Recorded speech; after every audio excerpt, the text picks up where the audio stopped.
Hi, welcome back to educator.com. This is the lesson on the muscular system.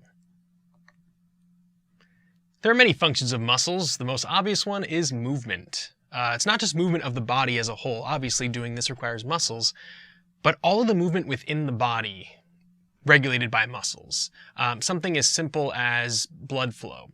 Within your arteries especially, there are very important muscles for regulating how thin or how thick those blood vessels are. And that helps distribute the right amount of blood to the particular places in the body that need a slight adjustment. So within the body, muscles very important, the ones that you can't consciously control.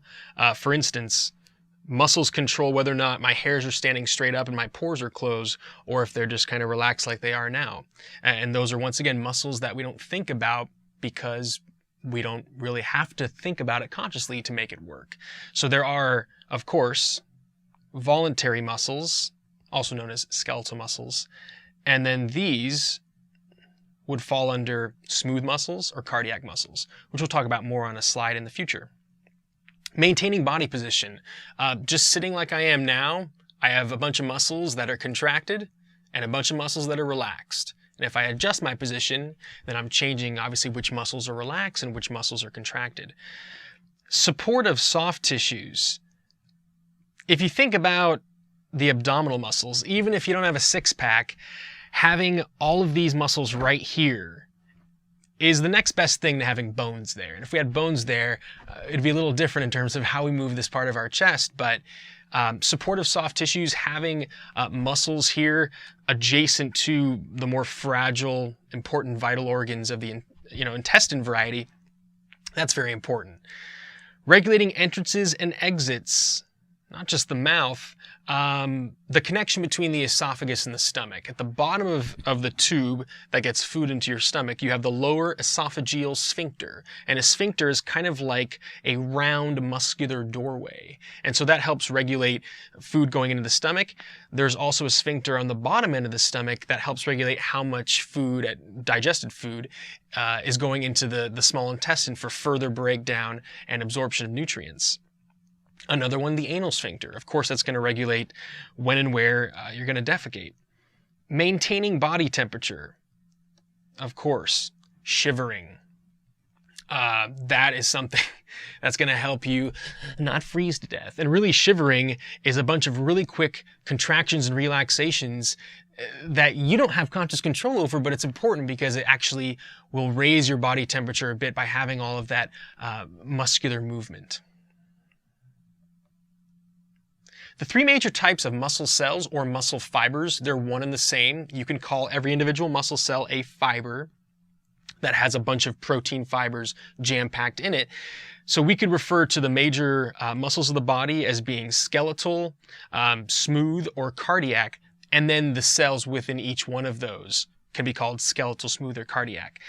This particular image here, the green one, that's skeletal or striated muscle. So striations are these little lines. If you look carefully, this is a skeletal muscle fiber. And then you can see that when you look at each one of them, there are these tiny lines that are perpendicular to the orientation of the fiber. These little lines you can call striations, and we'll get into more in the future what are those lines and why they're important. These blue things here, they are nuclei. Each one is an individual nucleus, and it's very typical for muscles in the body to be multinucleated, having more than one nucleus in a single cell. And there's a lot going on, so having some additional nuclei to help coordinate all of those muscular movements, important. This picture here is smooth muscle. It looks smooth to the touch, almost like if you touched it, it wouldn't be very bumpy, it would be quite smooth.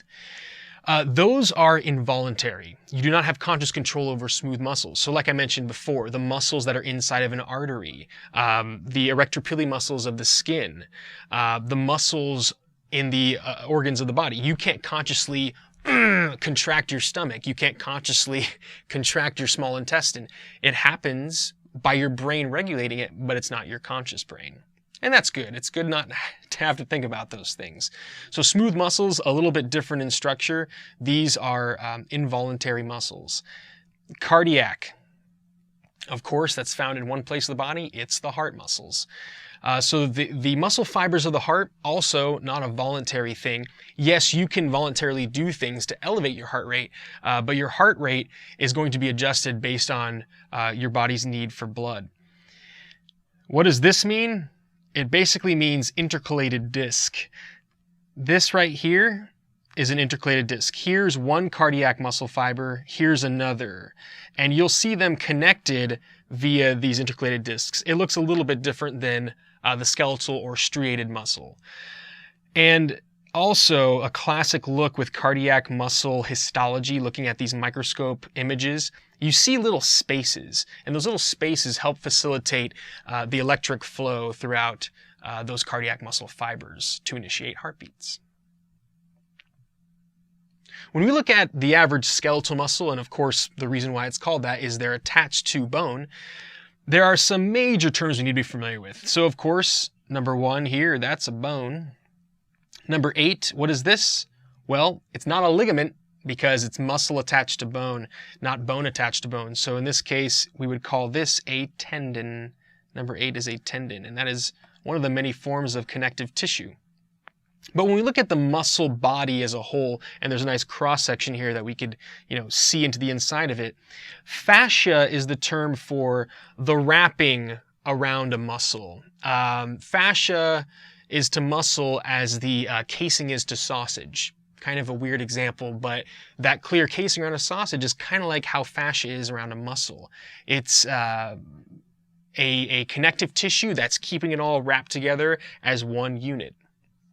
Just underneath that, you're going to see connective tissue called epimysium. Epi means the outermost, typically. So all of this white stuff around the outside, that is epimysium. Epimysium is connective tissue that's surrounding all of these little bundles called fascicles. So number 6 is labeling one fascicle. Here's a fascicle. Here is a fascicle. Here's another fascicle. And basically fascicles are bundles of muscle fibers. So each one of these little red tubular units that we're seeing a cross-section of, these are each the muscle cells or muscle fibers. What is separating all the fascicles from each other within a muscle? That's called perimysium. So the perimysium is kind of the intermediate in the middle connective tissue. So right here, there would be perimysium, there'd be perimysium here, perimysium here, perimysium here, and here. So it's just separating the fascicles from each other. As I already mentioned, muscle fibers are contained within each fascicle. Same thing as saying muscle cells. So number 4 is actually labeling one muscle fiber that's kind of like being pulled out. This almost looks like one of those antennas, those metal antennas where you pull out the smaller tube from the bigger tube and so on. So yeah, here's one muscle fiber being pulled out of a fascicle being pulled out of a muscle as a whole. And the last connective tissue I want to tell you about is endomysium. So this little white area that's separating the individual muscle fibers from each other within one fascicle, that's endomysium. And endo typically means inner. So that is the inner connective tissue in here. Myofibrils. Myofibrils are groups of protein fibers that are found within every muscle fiber. So we're getting tinier and tinier and tinier here. And this is important because in one muscle fiber, one muscle cell, you can have billions of protein fibers. It's amazing to think about. So having all those protein fibers arranged in individual units is important. And that's what myofibrils do. And finally, sarcomeres. You can't really see them here, but sarcomeres are the individual units that are within a myofibril. That's coming up.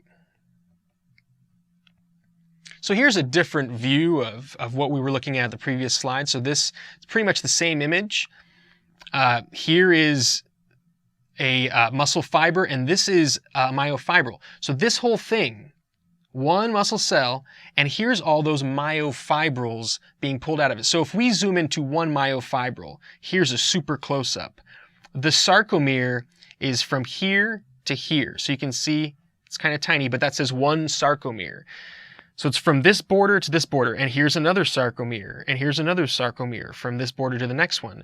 And this border is oftentimes depicted as a zigzaggy line. It's also called a Z-line. So that's how I remember the term Z-line, because it usually is depicted as zigzaggy in a lot of textbook images. You'll see one a little bit later in this presentation. So yeah, sarcomere from Z-line to Z-line. And what's inside of a sarcomere, you may ask? Many different types of protein fibers that help contract and relax a muscle as a whole. Here's a look at them. See these thick filaments in the center? I'm going to label them red. I'm not going to color in the whole thing, but all of these are called myosin. So there's your myosin filaments. And then the thinner ones that are connected, these are called actin filaments. So here's actin. Actin, myosin is right there. And you can see if you look further on the other sarcomeres, it's a very repetitive system. Here's a zoom in of what we're looking at here. So if you zoom into that blue set of actin filaments that are all together, up close you can see that it's these little spheres. So each one of these spheres is a unit of actin. And you can see it's arranged in kind of a helical, spirally looking shape similar to DNA. And there are a couple other proteins on top of actin that are very tiny. Troponin, and then this strand called tropomyosin. And we'll get into what the function of those are a little bit later.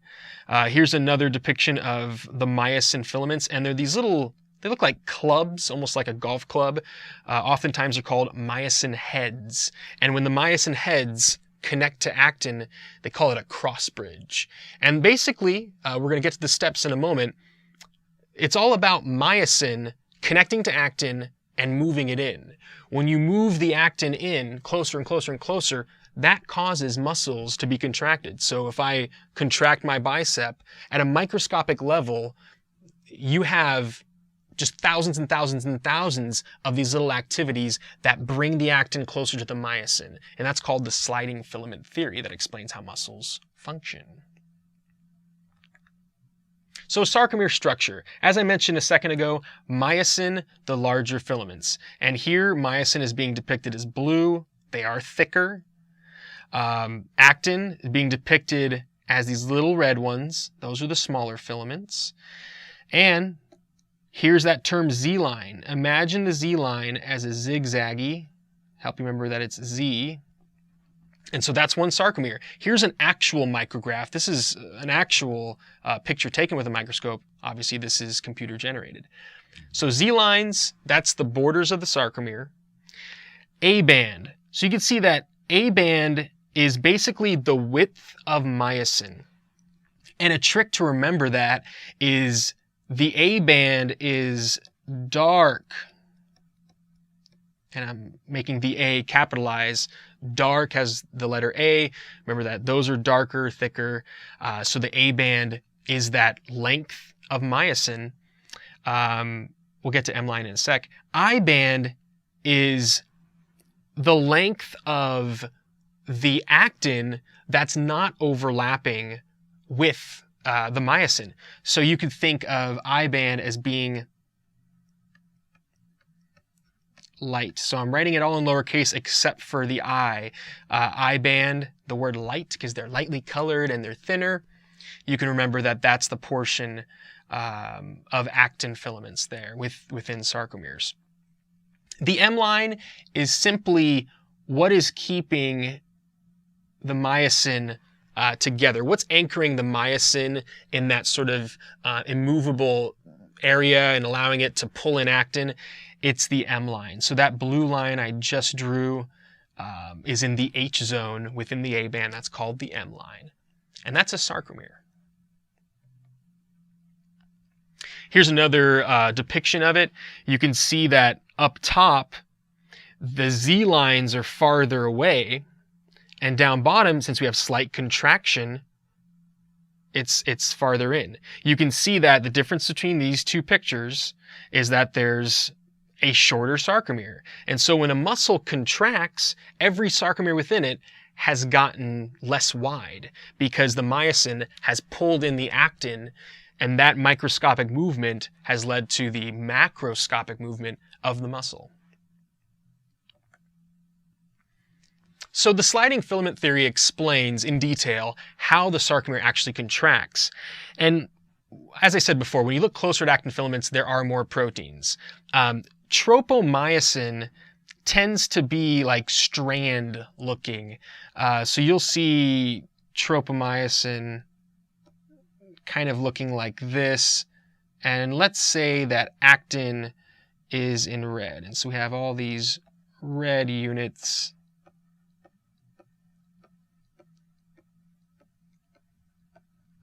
They should all be the same size, but that's good enough. So in red is actin. In blue is the tropomyosin. And I'm going to show you that same image on the next slide to remind you of what it looks like. Troponin is more like a globular-looking protein. So I'm going to write these little green ovals. That's troponin. And what happens is when you want to contract a muscle, you have neurotransmitters from the end of the axon, and that'll make more sense when we cover the nervous system in future lessons. But at the end of a neuron, the end of a bunch of nerves coming to a muscle, you have a neurotransmitter, a signal molecule, and in this case it would be acetylcholine that's going to stimulate this muscle to contract. The acetylcholine docks on the surface of the muscle, which is called the sarcolemma. And that in turn unleashes a bunch of calcium ions. So you have calcium reserves, not just in bone. Calcium is extremely important for muscle function.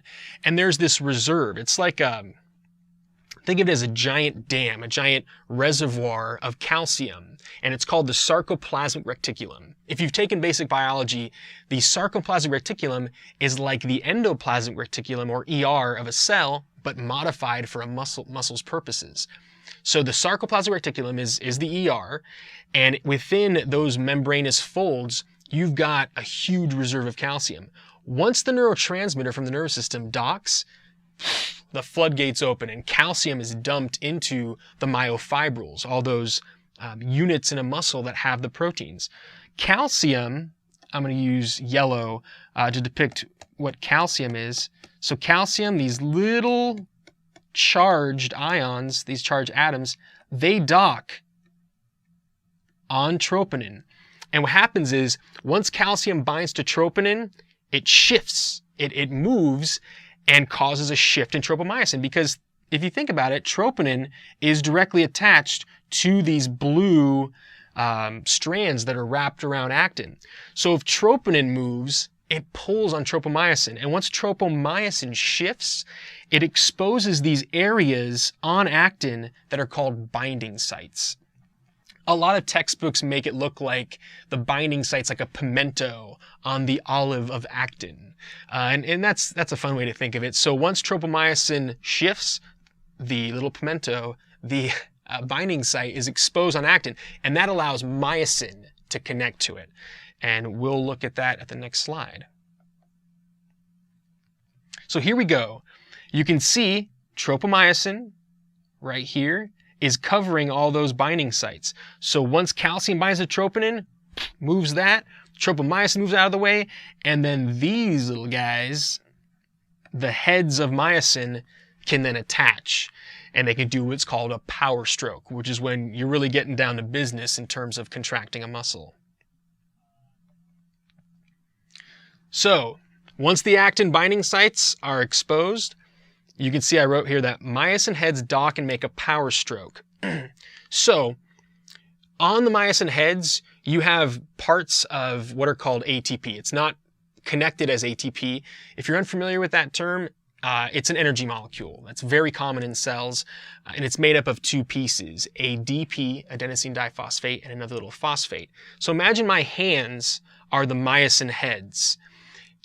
And when they dock on actin, they do what's called a power stroke. So imagine I'm docking on actin, and I'm going like this.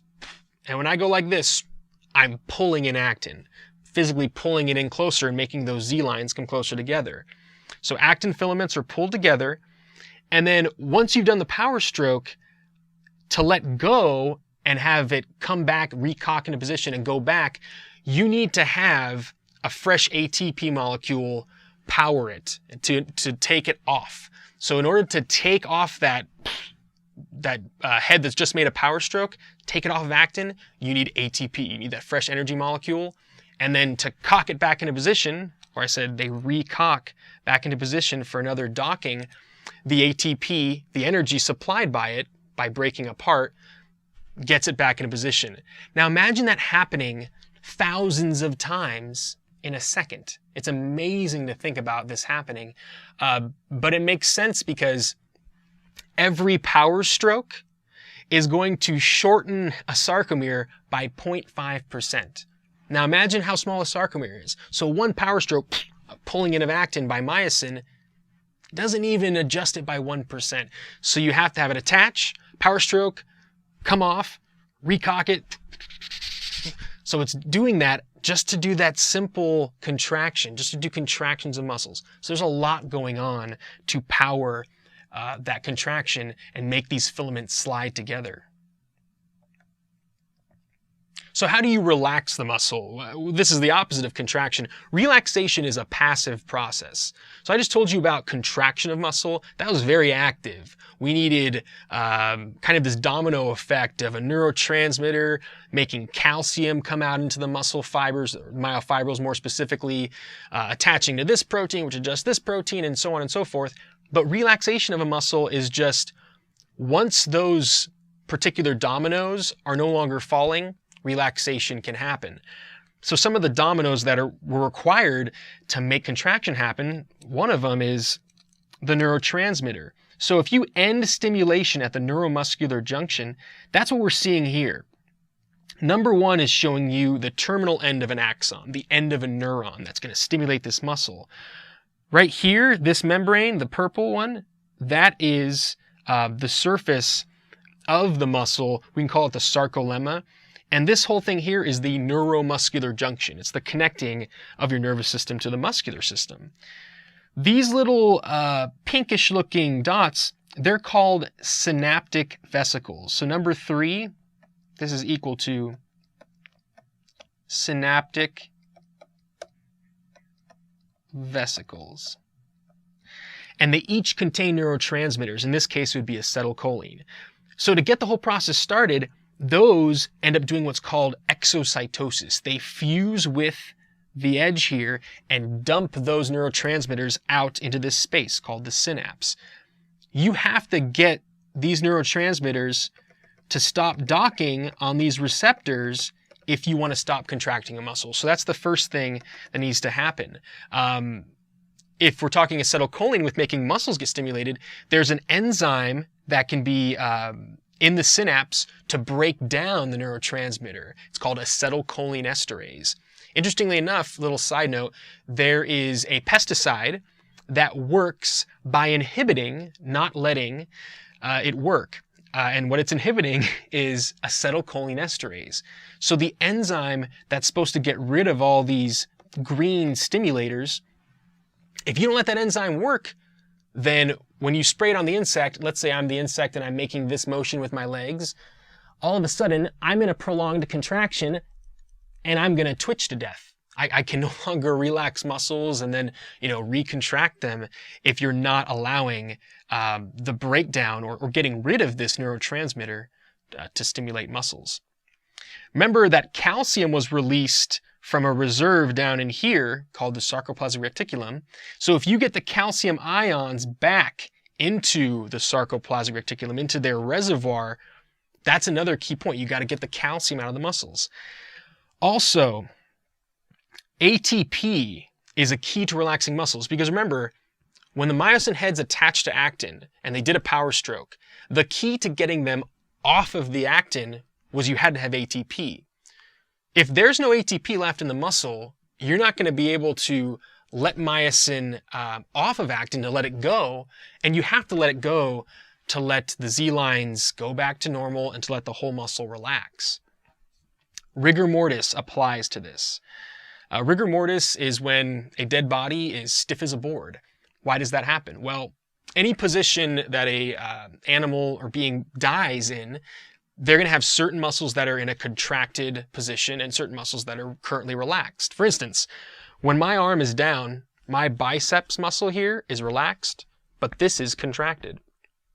So if I die in this position, there's a lot of residual ATP left over in the muscle that I've already generated in preparation for future events. But even when the heart stops beating and the brain stops working, there's still some ATP left over. But after several hours, that's done. And you didn't make any more because you're dead. So once there's no more ATP, you can no longer move this. Because if I wanted to like move this on a dead body, if there's no ATP to let go of myosin off of actin, it's not. It's going to be like there, like a statue. It's not going to want to let go without the ATP. So you may ask, well, does rigor mortis just permanently last? No. After about 24 hours up to 72 hours later after death, you're going to get certain enzymes being released that break down. This is just part of death, that break down those proteins, especially along the Z lines and such, that are going to just dissolve myofibrils to the point where the body is breaking down. So once that happens, rigor mortis is no longer in effect. More on muscles. Oxygen debt, you know that if you're just sitting here like I am, or probably like you are, it's going well in terms of oxygen and using it, and it's great. But if I go on a run, you or I go on a very long distance run or a sprint, your heart's going to start beating more. You're going to start breathing in more, of course, because you're trying to get more oxygen to your muscles, and you're trying to get increased blood flow to your muscles. And the key to making that ATP molecule is you got to break down sugars through glycolysis. This is something you learn in basic bio. You break down the sugars, and then the products called pyruvic acid from glycolysis you send to the mitochondria, which are quite abundant in muscles, of course, because they're doing so much using of energy, using that ATP. And then you use oxygen to finish what's called aerobic respiration, the process of using oxygen to get a lot of ATP out of a sugar molecule. But if I'm running really fast, even though I may be breathing in a lot more oxygen, eventually what I'm asking my muscles to do is exceeding the amount of ATP that's currently available to my muscles. And then what's going to start happening is, if I don't have enough ATP and I don't have quite enough oxygen available at that moment to make more ATP, instead of pyruvic acid from glycolysis going to the mitochondria, it's going to be turned into what's called lactic acid. And that oxygen debt, as a result of me not having quite enough of the raw materials to make more ATP, I'm going to make lactic acid as part of anaerobic respiration. And that's that burning sensation you get in your muscles. Sprinting really hard once around a track, most people are going to feel that burning sensation unless you're an Olympic athlete. And that's lactic acid being generated. Studies have shown that the lactic acid being generated actually can stimulate you to inhale even more oxygen to try to get that lactic acid out of the muscle and get it back into pyruvic acid. The liver can actually turn lactic acid back into pyruvic acid, and you can use that once you've slowed down and you stop making lactic acid, and that burning sensation will go away. Creatine phosphate. This is something that's naturally available in human bodies. Everybody has it. And creatine phosphate is like an assistant to making more ATP. So if you do, in a moment's time, not have enough newly generated ATP, you're having trouble quickly attaching phosphates back onto ADP, creatine phosphate has phosphates to give up. So it can quickly remake ATP at a moment's notice as kind of like an assistant. And I know some people will actually take creatine supplements. You know, it works for some people, but I would caution people on relying on creatine powders or what have you to assist in workouts, because just because you're taking in a bunch of creatine powder doesn't mean you're using all of it. A lot of it could be coming out through your urine because you have creatine phosphate that's readily available, and a healthy person who's eating well and exercising correctly doesn't really need that supplement. Fast versus slow twitch fibers. Fast twitch fibers tend to be white in appearance, lighter color. And your classic looking muscle is a slow twitch fiber that's red. I like to think about ducks versus chickens with this. If you look at a chicken breast, that's white meat. Duck tends to have a lot more of the dark meat. When you look at how a chicken moves, the reason why it has a lot more white fibers here is because, think about a chicken trying to fly. You know, it's flapping its wings really quickly, and that's thanks to all those fast twitch fibers. You and I have a lot of fast twitch fibers in the hand region. You know, think about that. Think about how quickly we can blink our eyelids, and think about how quickly we can move the parts of our feet. So you're going to have areas of the body with a lot more fast twitch fibers, and some areas you're going to have more slow twitch fibers. Now, slow twitch is not a bad thing. A cow, a duck, an elk is going to have probably a greater proportion of slow twitch fibers than a chicken, but it suits these animals and suits us for very specific purposes. So a slow twitch fiber, you can't move quite as fast, but it's a load-bearing kind of thing. You're able to exert yourself with those fibers and do work. It might not be as fast, but you're able to lift things and push on things thanks to slow twitch fibers. I've actually heard that in parts of Europe, some families will have tests run on their son or daughter to determine if genetically they have slightly more slow twitch fibers or slightly more fast twitch fibers than the average human being. Now, we're all the same species, but within our species, you can have slight variations in the precise percentage of slow twitch fibers available in your body versus fast twitch. So if you do a test confirming that your child maybe has, 0.2% more slow twitch fibers or 0.2% more fast twitch fibers, you might think, hey, maybe my child's more suited towards sprinting genetically or more suited towards long distance running. It's still not widely used, but that's an interesting test to do. When it comes to naming muscles, there's usually a combination of 4 characteristics that are used to name a muscle: function, location, size, and orientation. So here are some examples. The pectoralis major, the major muscle of the upper chest. Pectoralis is the region. This is the pectoral region or location. Major here means it's big, it's large, and that's a size term. So pectoralis major is a combination of the location, size naming.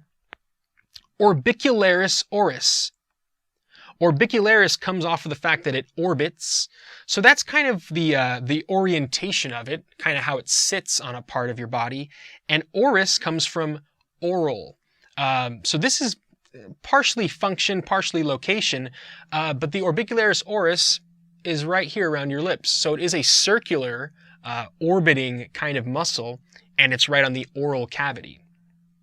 And this long one, flexor digitorum superficialis, that actually helps you do this. It helps you flex your digits, and it's a more superficial muscle compared to some other ones. So that's a function kind of naming, that's a location kind of naming, and that is also an orientation kind of naming because it's more superficial than deep. So the major muscles of the head, I'll quickly go through these. Here is the epicranius. It's right in the front or top of the cranial part of the head. I've heard this called epicranius frontalis because it's right on the frontal bone. And then this one in the back, I've heard called epicranius occipitalis because that's the occipital bone. If you're wondering, well, what is this in here? Those are called aponeuroses. Aponeuroses is connective tissue that connects muscle to muscle. You also find them in between the abdominal muscles. Those are aponeuroses as well. The temporalis muscle is right here, right on the temple. And that is an accessory muscle or synergist with this. I'm going to skip ahead just briefly. The masseter muscle is right here. And this masseter muscle is the main jaw clenching muscle to bring your mandible up. So the masseter, similar to the term mastication, chewing, the masseter muscle is, you could say, is the prime mover or the main mover for this action. But if you put your fingers right here and then clench, you can feel that there is a contraction going on right at your temple. So the term synergist or accessory muscle could be used to say, hey, you know what? The prime mover for lifting up your jaw is the masseter muscle, but there is a slight contraction here with the temporal muscle, or temporalis muscle, rather. The antagonist or opposite mover to the masseter is whatever is lowering your jaw, right? So if the prime mover for bringing your jaw up is the masseter, right here, the platysma, platy means flat, this muscle has some flatness to it. So the platysma is actually bigger than it looks in this image. The platysma actually is right here. And when you open your mouth or let your jaw fall, your platysma is contracting, but the masseter has to relax. So that's the importance of the terms prime mover and antagonist. It's the same with your biceps versus your triceps. If I'm going like this, this is the prime mover, and this is the antagonist doing the opposite. Back to the head, orbicularis oculi. Orbicularis oculi is what allows you to blink. It's similar to the naming of orbicularis oris, but since it's in the ocular area of the eye, it has that name. Zygomaticus has its name because, I'll actually use a different color for this one. We're using a lot of red. Let's use purple. Here is the zygomaticus. Why is it called that? This is named after its location. It's attached to the zygomaticus bone. So smiling, you can thank your zygomaticus, because the zygomaticus, you can see where it's located. It kind of pulls up on the edges of your lips. The orbicularis oris, mentioned earlier, is right here, and that allows you to do this, to make the kissy face. The buccinator. Buccinator actually means trumpeter. So the buccinator muscle is hidden right here. It's just deep to the superficial zygomaticus. So here is that buccinator muscle. It's a slightly different motion than with the orbicularis oris. So the orbicularis oris does this, but they call it the trumpeter muscle because when you do this and you make that little indentation, like you're blowing on a trumpet, that is your buccinator working there. Those are the muscles, the main muscles of the head. When we look at the muscles of the torso, I'm also including parts of the tops of the arms here, but deltoid on this muscular man here is right here and right here. When you look at the muscle by itself, it has a triangular look, kind of like a delta. So that's why it's called the deltoid. The trapezius muscle is best viewed from the back, but that's what you're seeing here on this gentleman. People who work out their upper back a lot, you can see a bulge here, and the trapezius makes up the majority of the upper back. If you use your imagination, it kind of looks like a trapezoid, except it does come down to a point near the mid-back. So that is the trapezius muscle. Pectoralis major was mentioned in a previous slide. That is this muscle. You can barely see it in yellow, but you know where it is. Next up, external oblique. External because it's towards the outside. Oblique because it's diagonal in its orientation. So here are your external obliques. So some people, focus on those side muscles of the abdominal region when they're doing certain exercises. The latissimus dorsi. Latissimus means widest, and dorsi, like dorsal back. Those are these kind of wing-like muscles that pop out of the sides of the back. On a back view, they are quite large, next to the trapezius. And all of this here is latissimus dorsi. Rectus abdominis is the last one I'll tell you about here on the torso. If you look at how the six-pack is arranged, it's in these little pockets of muscle, and they're connected by aponeuroses, that connective tissue. Rectus means straight, parallel, and abdominis is the region. So the reason why it's rectus abdominis is when you look closely at the muscle fibers, they're all just going straight up and down. And so it is straight / diagonal. And here you're looking at add some more here, rectus abdominis. The major muscles of the arms, biceps brachii and triceps brachii. So the brachii has to do with the fact that we're looking at the arm here. Biceps, triceps. And biceps actually means two heads, because when you look at how this muscle is attached up here, there's actually 2 points of attachment, or 2 heads. Conversely, when you look at the triceps brachii, I'll go back over this in purple. The triceps brachii has 3 points of connection, so that's why it's triceps. Brachioradialis, that muscle is right here. So remember from the skeletal lessons, the ulna is on the pinky side, the radius is on the thumb side. So since radialis is in the name of this, here's, I'm trying to flex it, but here's the brachioradialis. Flexor digitorum superficialis, like I said earlier, that allows you to flex your digits. And so me doing this, I'm contracting that particular muscle. And the major muscles of the legs, gluteus maximus, a lot of people are familiar with it. That is the major butt muscle. Maximus because it's large. There is a gluteus minimus, but it's slightly off to the side. So that's the glute. Rectus femoris. Remember, rectus means straight, parallel. And femoris, of course, the femur. A lot of people call the front thigh muscle the quadriceps. And that's fine. Quadriceps means 4 heads. But there are individual muscles there. So the rectus femoris is one of the major ones, and it comes like that up on the top of the leg. The sartorius lies right on top of that. I'm going to do that in purple. Sartorius has to do with being a tailor, interestingly enough. The sartorius muscle comes along here like a tailor's thread. And I think that's a very interesting name that they gave it.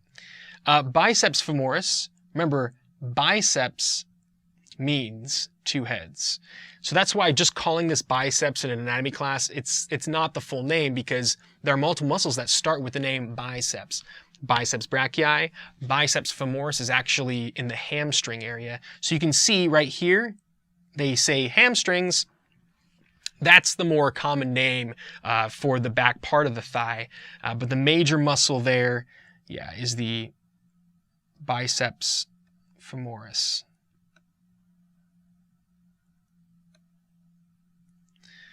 Gastrocnemius, also known as the calf muscle. So here is the gastrocnemius. You can barely see it here on the side. But the calf muscle, or gastrocnemius, is attached to your heel via the Achilles tendon or calcaneal tendon. See, it says tendocalcaneus there. So the calcaneal tendon, named after the fact that that heel bone is called the calcaneus, and that is a very strong tendon. And if you rupture it, quite painful, and you're not able to walk. The soleus is right next door to the gastrocnemius. I'll do that one in purple as well. The soleus is actually more visible when you look at the front. So the soleus is actually right here. but you can see it also along the back of the leg. And those are the major muscles of the body. There's a lot more than what I covered, but these are the major ones. And now for some muscular disorders. There are lots of disorders of the muscular system. These are some of the major ones. Muscular dystrophy is a genetic disorder. There are lots of types of muscular dystrophy, but what they all have in common is genetically the person is unable to make dystrophin, a muscular protein, in the proper way. Now, dystrophin makes up less than like 0.5% of muscle tissue. It's a very small percentage of what's going on. There's a lot of actin and myosin, etc. But having dystrophin messed up throws the whole system out of whack. There's no cure for muscular dystrophy. It's a disease that's very unfortunate. Maybe one day there will be a cure, but right now there are treatments for it, and it's something that you don't even think about dystrophin until there's a problem with it. Carpal tunnel might have genetic factors associated with it, but in general, when it comes to the carpal bones and the muscles here that help you move the fingers, there are these tracts made of muscles and tendons, nerves and blood vessels that go through the carpal bones to the fingers. Now, people who do a lot of typing, who do a lot of work, fine work with their hands, maybe they do arts and stuff like that for a living, those people would be a little bit more vulnerable because overuse of your fingers for hours on end can lead to getting carpal tunnel. And carpal tunnel is when you have a swelling of the sheaths, the connective tissue that's around these units, and that in these little tunnels is going to be pressing up against your nerves, your blood flow, and that swelling through these little narrow areas of the carpal bones is going to cause a lot of discomfort. It can start out as just a tingling, a numbness, but over time can get worse and worse and worse. Surgeries can help it, and there are also a lot of ergonomic devices out there that can help with carpal tunnel and minimizing it. Hernias is when part of an organ is creeping through some connective tissue, some compartment in the body, and going into an area where it doesn't belong. There are a few different types of hernias. One's an inguinal hernia. That's when part of your intestine is actually creeping through the muscular area that separates the scrotal sac from the abdominal cavity. So a man who gets an inguinal hernia, very painful. Sometimes it can be from just lifting something that's too heavy, and that overuse of the muscles in that region can cause that organ problem, and it can be very painful. Ischemia basically means blood starvation. So anytime you have a cutoff of blood to any organ, that's an ischemic kind of scenario. And when it comes to muscles require a lot of blood flow to function properly. So if blood's being cut off to a muscle, at the very least, you're going to get cramping, but at the worst, you can have cell damage. Botulism. Botulism is a result of a toxin causing the muscle to not be able to function properly. And one of the sources is a bacterium called Clostridium botulinum. This is something that's rare to get, but when you do get it, there's an incubation period that leads to the neuromuscular junctions not functioning properly because of that toxin. Polio comes from a virus, and that does eventually cause paralysis. I'm sure you're familiar with FDR and that particular disease. Because of vaccinations, you really don't see polio in the developed world, but it still does exist around the world in certain places. Tetanus. Tetanus is from a bacterial toxin.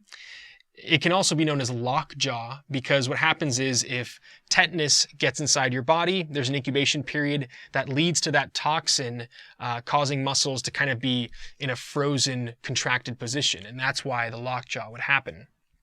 There are shots that can help you not get tetanus. The typical scenario is stepping on a rusty nail, but you can get tetanus from other sources as well.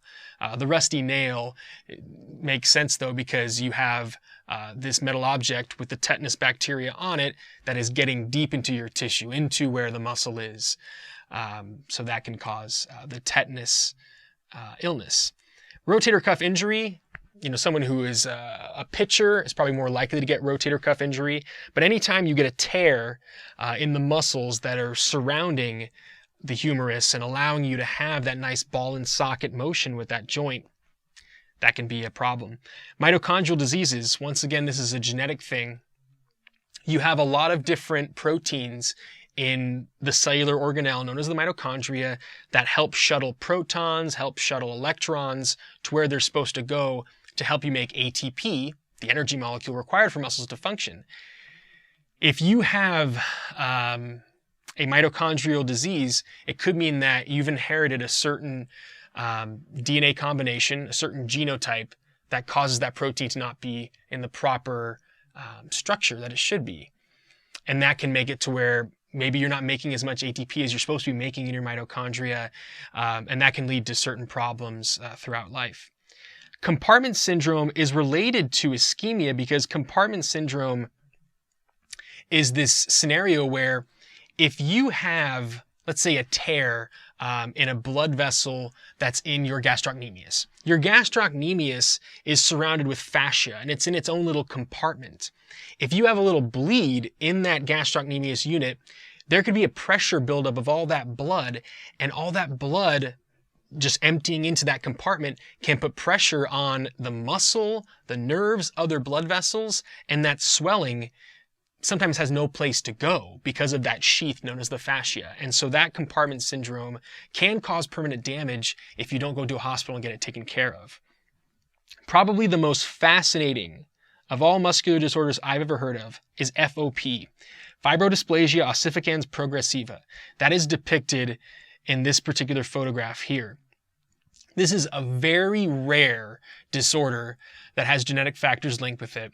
It's when if somebody with FOP gets injured, let's say they get in a car accident and they get tears in the muscles of their chest, muscles of their back, muscles of their arm, instead of their body healing that muscle to make muscle again, their body heals that tissue as bone. So you have a scenario here where this person, all these little injuries they've had on their arm and upper back and various parts of their body has led to bone being there where it doesn't belong. And that is going to lead to probably not living as long as the average person because these areas are going to constrict breathing in the long run. There are surgeries that they've tried to fix this, but if you think about what's required for a surgery, you have to go in surgically and maybe on a microscopic level damage certain tissues. So just the surgery itself could make the problem worse. So there's no current cure for FOP, but time will tell. And those are some muscular disorders. Thanks for watching educator.com.